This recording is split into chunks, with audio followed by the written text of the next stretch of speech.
RadioShack had a store within 5 minutes of most Americans. Then it closed, nearly every one of them. This is how it collapsed. One company, one fatal decision, one autopsy. So, what happened to all those corners? Who decided to give them up? And why couldn't the company that armed a generation of tinkerers survive them? It starts with what those shelves actually sold. The 1970s shelves were a DIY paradise. Shelves of components fueled the era's innovation spirit. By the 1980s, the rise of personal computing shifted consumer interests towards ready-to-use products, outpacing DIY kits. So, why didn't RadioShack pivot? Leadership remained attached to its DIY roots, missing critical opportunities to innovate. At this pivotal moment in the 1980s, RadioShack faced a choice: continue with DIY or embrace emerging technologies. RadioShack's failure to adapt is clear in its plummeting revenue from $4.4 to $2.96 billion. Caught in nostalgia, leadership struggled while competitors surged ahead, leaving RadioShack unable to redefine itself. This refusal to innovate marked the end of an era, as RadioShack, once beloved, couldn't survive the digital age.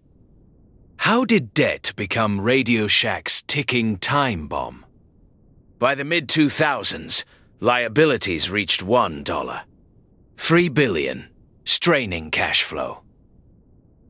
Stock plummeted from $24 to under $1. Investor confidence evaporated as financial health declined. Misguided product bets further strained reserves, with unsold goods piling up and compounding financial troubles. As e-commerce giants like Amazon surged, RadioShack struggled to compete, unable to match their convenience and pricing. Why couldn't RadioShack's physical stores compete? The convenience of online shopping posed a formidable challenge. From 2010 to 2014, Amazon's sales surged, leaving RadioShack's revenue in decline. RadioShack's lack of a strong online presence left it vulnerable, a critical misstep in the digital marketplace. Could rebranding save RadioShack?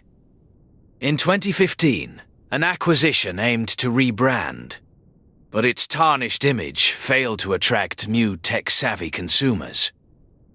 Despite acquisition, revenue fell from $4.4 to $2.96 billion. Rebranding couldn't stop the decline.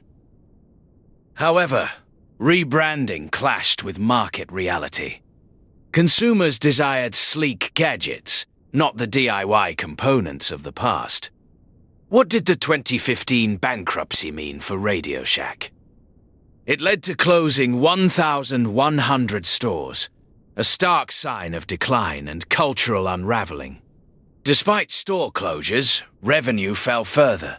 By 2017, the second bankruptcy was inevitable. Why did RadioShack's revenue collapse, despite efforts to save it? The 2017 bankruptcy marked the end of RadioShack as a retail giant, unable to keep pace with the rapidly changing market.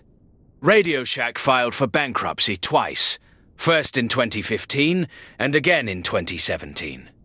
These filings highlight the deep financial trouble the company faced, unable to escape its mounting debts and outdated business model.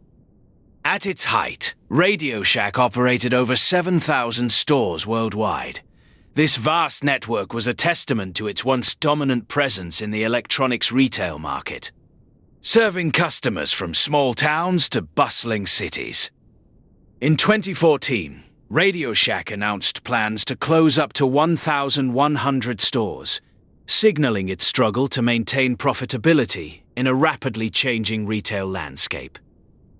RadioShack's revenue dropped sharply from $4 billion in 2010 to $2, $96 billion in 2014, underscoring its inability to adapt to market changes. RadioShack's liabilities reached over $1.3 billion at the time of its first bankruptcy filing, severely limiting its ability to recover. RadioShack's stock price fell from $24 in 2010 to under $1 in 2014, reflecting investors' diminishing confidence in its future. RadioShack couldn't compete with e-commerce giants like Amazon, impacting its sales significantly. In 2015, Standard General acquired RadioShack, hoping to revitalize the brand. Despite these efforts, the acquisition failed to rejuvenate its customer base. Founded in 1921, RadioShack became a prominent retailer in the 1970s and 1980s. Its legacy as a pioneer in electronics retail is undeniable, yet its inability to evolve with the times sealed its fate. Nostalgia versus innovation became RadioShack's internal struggle. The company missed key opportunities to pivot towards emerging technologies, ultimately losing ground to more adaptable competitors. Debt and decline were intertwined in RadioShack's story. Financial mismanagement led to overwhelming liabilities, making it impossible for the company to recover, even with new management strategies. RadioShack's rise and fall offer lessons in adaptability. The failure to embrace change in a fast-evolving market serves as a cautionary tale for businesses clinging to outdated models. Strategic missteps, including fatal product bets, compounded RadioShack's issues. These decisions strained resources and failed to capture consumer interest, contributing to the company's decline. The digital shift posed a formidable challenge for RadioShack. Unlike nimble competitors like Amazon, RadioShack failed to innovate its business model, resulting in a significant loss of market share. Here's the catch. RadioShack's financial woes began long before its first bankruptcy filing. The company had accrued significant debt, including costly leases on underperforming stores that drained its cash reserves and limited its ability to invest in innovation. At its zenith, RadioShack's network boasted over 7,000 stores globally, serving as community hubs for tech enthusiasts. In 2014, RadioShack announced it would close up to 1,100 stores, underscoring its struggles to maintain relevance and profitability. The closure of these stores marked a significant contraction of RadioShack's once vast retail footprint. Communities lost their local tech hubs, and RadioShack's brand presence began to fade from public consciousness. RadioShack's liabilities exceeded $1. $3 billion at its first bankruptcy filing, limiting its ability to restructure. RadioShack's stock price plummeted from $24 in 2010 to under $1 in 2014, reflecting investors' loss of confidence. RadioShack struggled to compete with e-commerce giants like Amazon, losing its customer base. In 2015, Standard General acquired RadioShack, hoping to revitalize the brand, but the acquisition failed to reverse its fortunes. Founded in 1921, RadioShack became a prominent retailer in the 1970s and 1980s, yet struggled to adapt to new market realities. RadioShack's internal struggle between nostalgia and innovation led to missed opportunities to pivot towards emerging technologies. This hesitation allowed more adaptable competitors to seize market share and left RadioShack behind.